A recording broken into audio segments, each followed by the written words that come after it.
My name's Alyssa. I'm from Nebraska and I have 2 cats. So I kind of bounced around between jobs. I started off working at the Humane Society, which is where I actually found my first cat and what kind of fueled my entrepreneurial journey through e-commerce. But the last job that I worked at was at Target.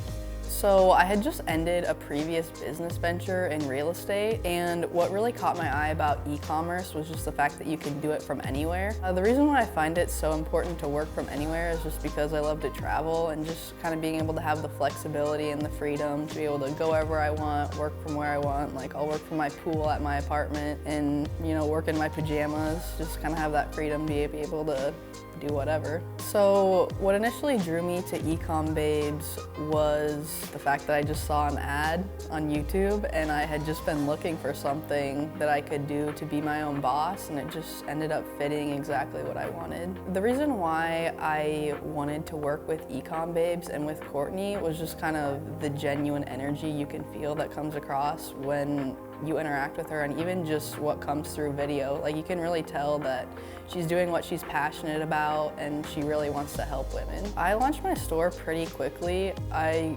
kind of just wanted to get going with it. I, at the time, was actually working just like delivering stuff on different apps, so I was able to work it around my schedule and just do it as fast as I possibly could. I think it took me maybe like 3 weeks, 2 weeks to get my store up. Within my journey at the time, I had already kind of started to do some entrepreneurial things, so I had already gotten pushback from my parents, so it was kind of just the same as it had always been. And with my journey, I feel like I kind of had already drifted apart from the friends that would have been negative, so it was kind of just me being in my own head and being able to have that space to decide to do whatever I wanted without the negative voices around me. So the advice that I would give to somebody who's struggling with figuring out how to start a business while also working a job is just finding the time really whenever you can. For me, it was either like the couple hours before work or after work. It just kind of has to become an obsession on your part. You can't really go half in. You have to really get in the mindset of thinking about what you want for your life, and that's just kind of your reality for a little bit. You do have to work harder than other people that are just working a job, but it all pays off in the end. Yeah, so for the people that are worried about not really having the knowledge about e-commerce, I came into e-commerce with pretty much no idea besides the fact that I could buy stuff off of my computer. I didn't know how to even go about becoming the person that would sell to other people. I feel like the course does a really good job of explaining everything step by step to where you don't really have to come in with any knowledge at all. I think it's important to find a niche that you have passion behind, just because it kind of helps get you through the days that you might not want to work or you might not want to put the time in to improving your business, just because the motivation doesn't necessarily last for very long. You kind of have to have the discipline behind what your why is. And for me, with being in the cat niche, I see things within my own emotions that are like, oh, this would be really helpful to cat owners. I should bring this out into the world. So far I've generated over $1 million in sales, and I started in July of 2021, and it's been about 2 years since then. I think my highest earning month was about $260,000. So there's actually a few moments where I realized that, hey, this e-commerce thing is actually working. One of the big moments for me, I would say, is when I got my first sale. It's kind of like the proof of concept. It's like, well, I did it once, I can do it again however many times I want. And then when I started running ads, I distinctly remember I would keep the Shopify notification sound on my phone, so I would like hear it go off at work, and just getting like super excited about it and being able to like affirm the fact that money flows to me easily and effortlessly. Every time I would hear that, just really helped propel me forward. So at some point in my journey, when I had started running ads, I was really getting into like the mindset and affirmations of just being an entrepreneur and being able to make more money.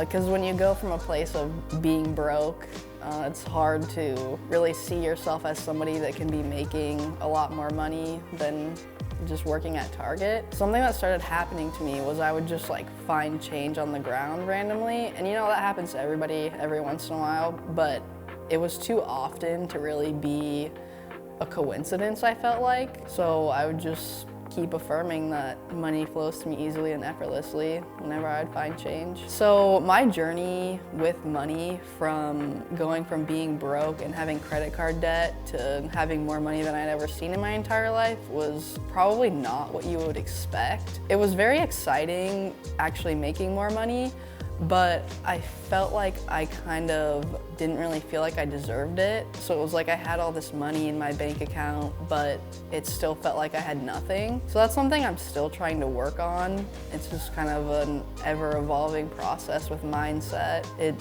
isn't always what you expect it to be, I guess. So the first day I didn't have to go to my job, I actually have an Instagram post about it. I just sat in a robe with my cat and like hung out. So the way I knew it was time to quit my job was when I started making more money in like a short amount of time versus the amount of money I would make in a week. I just kind of had to take the leap of putting myself out there and just trusting myself that I could make it go even bigger than it already was. I would say the key methods that I learned from Ecom Babes, I really appreciate the fact that week one is all mindset, because it kind of sets the foundation of getting your mind in the right place to be able to create something completely on your own, because in my case, I had never even done anything with e-commerce. So it's hard to bridge the gap of not knowing anything about something and then trying to create a business about it. I would say if somebody skipped week one, you should go back and go through it, because even with the success that I've found, it still comes up for me. So it's kind of an ongoing process. If you skip week one, your mindset is just not going to be in the right place that you need it to be.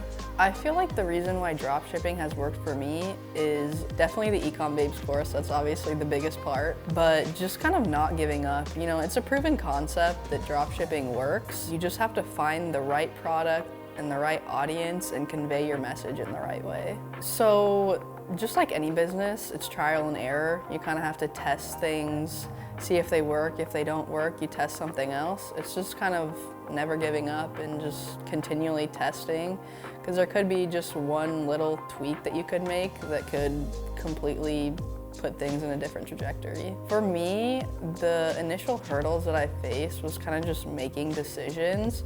What I did was just kind of set a timeline for myself, and that's what I see a lot of students kind of not doing. I said, okay, I'm gonna make this decision for what my logo is gonna be by this day. I'm gonna make this decision for my website by this day. It's just kind of not getting caught up in all the little details. You know, it doesn't have to be perfect. You're always gonna have something that you're gonna improve upon in the future. So my website is still the exact same that it was when I launched.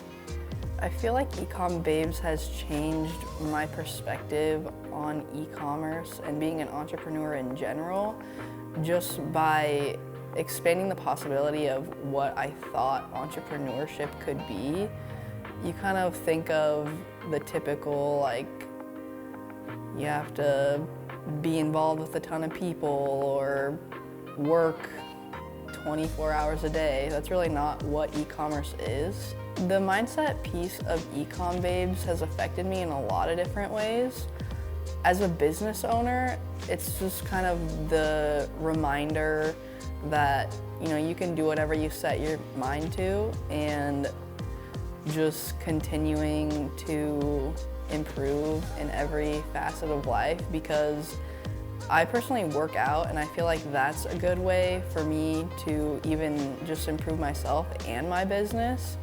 And I also meditate, and I feel like that's a good way for me to get grounded and be able to show up and be the best I can be in my business.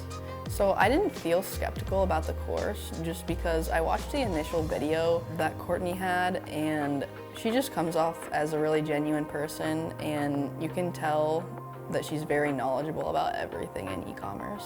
So for people that get frustrated about life in general and e-commerce, I feel like something that has come up for me is just being in a victim mindset. It's just something that I've had to work through with my past, and it's hard not to just get down on yourself and just take life laying down, because that's easy. Like, being a victim is easy in some ways, but long term, being a victim is a lot worse than giving it your all and trying to create a better life for yourself.